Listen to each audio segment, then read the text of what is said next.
Hello everyone, I'm Jack Fisher and welcome to my world. And I admit it's a semi-virtual world. Yes, I am a real person living in the real world, but at this moment, I'm communicating through a digital medium, namely this YouTube channel. Now, whether you believe the world around you is entirely real, that's a very different, very heady conversation, and I'd rather not get into that. But for now, let's just say, for the sake of argument, that this is the real world. It's not a simulation, it's as real can be. But even if it is, there's emerging technology out there that could seriously obscure that notion. Eventually, we may get to a point where we'll have to ponder questions like these. What if there was a virtual environment that was so real and so lifelike that it was completely indistinguishable from the real world? What if you had an opportunity to upload the entire contents of your mind into that environment? Would you do it? I'm not just asking as another thought experiment, nor am I asking it as an excuse to talk about The Matrix Resurrections. Yes, I did recently see that movie. And while I have my opinions of it, I don't want to focus too much on that or the story it tells. I just want to focus on some of the possibilities and concepts the movie explores. Because given the pace of technology, I think they're worth taking seriously. Back in 1999, the year the first Matrix movie came out, the idea of an entirely simulated world seemed like serious sci-fi tech. It was the kind of thing that might be physically possible, but something we'd never see in our lifetimes. And that's an understandable sentiment. In 1999, the most advanced simulations that most people knew about could only be rendered in a PlayStation 2. Just go back and look at those games today. They hardly look realistic. But since then, computing power and graphics technology has come a long way. These days, graphics with video game consoles are so realistic that it's nearing uncanny valley territory. There are even some computer renderings of people and places that are so lifelike, they look like photographs. You can go on the internet right now and find some of these images. Just look at them closely. Every part of your brain might tell them that this is a photo, but it's not. And with further refinements to this technology, it won't be long before we have digital environments that are so advanced, so lifelike, and so realistic that our brains just can't tell the difference. At that point, creating an entirely simulated world is just a matter of computing power, scale, and interface. And it's that last one that's likely to be the most challenging. Because it's one thing to create those digital worlds. It's quite another to interact with them like they do in The Matrix. In those movies, you just plug something into your brain and it stimulates every nerve cell in a way that's completely analogous to the real world.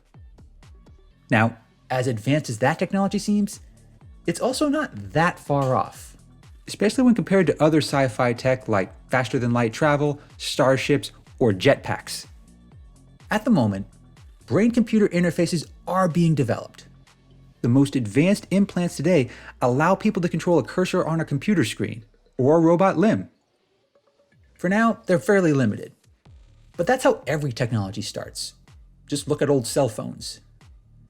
But keep in mind, sending signals to the brain in a manner to stimulate real sensations is something that's physically possible. Nothing about it breaks the laws of physics or biology. It's just a matter of creating the right tools and refining them. I think it's entirely reasonable to speculate that we'll have a Matrix-like simulation available within the next 40 or 50 years. Many people alive today who are under the age of 50 might very well live long enough to see that technology. And once we have it, we'll have some important decisions to make. Some of those decisions will be societal. If people suddenly have access to a virtual world where they can be anyone, do anything, and immerse themselves in any conceivable experience, then what does that do to people? What does it do to larger social structures, or entire nations for that matter? Those are far messier questions to contemplate, which is why I'm not going to belabor them too much at the moment. Instead, I want to keep this issue within the context of individuals. Everybody's circumstances and mentality is different, and that would likely impact whether they chose to take advantage of such an opportunity, or what kind of environment they'd create. For me personally, if I had an opportunity to upload my mind into a virtual environment on par with The Matrix, I would probably do it.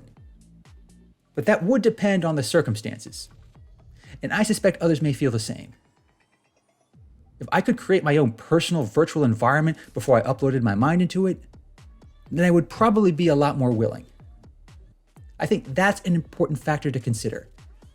Having some level of agency in the digital worlds we create. The humans in the Matrix didn't have any control over the environment they were in. They were all forced into them by the machines. Moreover, they were made to forget that they were ever forced in the first place. From their perspective, it made the simulated world their real world. I think that would deeply complicate any experience that someone would have in such a world.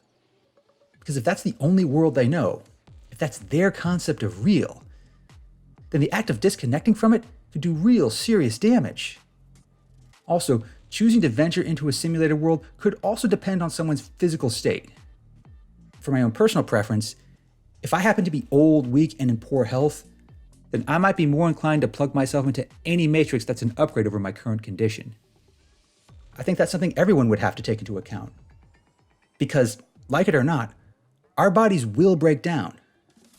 And if there's no mechanism for managing or reversing that, then simulated environments might be the only way we could live a life that's worth living. I certainly hope that isn't my only option when I get to be that age. But if it is, it would simplify my decision. It's still hard to know what sort of options we'll have. I still believe that technology involving human enhancement and creating virtual worlds will advance in parallel with one another. One might even need the other in order to properly interface with these environments. As such, it would further complicate anyone's decision to venture into those worlds. Then there's the actual nature of these simulated environments. If we can control what environment we go into, then that opens the door to many possibilities. In those worlds, you could be a billionaire playboy, a medieval king, a famous celebrity, or some super athlete. From your brain's perspective, it would feel every bit as real as what you're feeling right now. Whether or not our brains would accept that simulated experience is a different story. I suspect there might be some who just can't handle or won't accept those experiences. No matter how real it feels, it just wouldn't fulfill them in the slightest. At the same time, I also suspect there would be some people who, once they enter those worlds, they would never want to leave. Even if it's false, even if they know it's false, it's just too enjoyable. They may want to stay in those worlds until their bodies and brains give out. There may even be some who willingly erase their own memories of the real world so that this new virtual world is their reality. That's exactly what Cypher desired in The Matrix, and I suspect others might share that desire once they get a taste of these virtual worlds. Ultimately, the decision to plug themselves into a Matrix-like world would depend on the person, their situation, and what sort of world they would seek to create. We probably won't know the full impact until we create our first true Matrix-like world.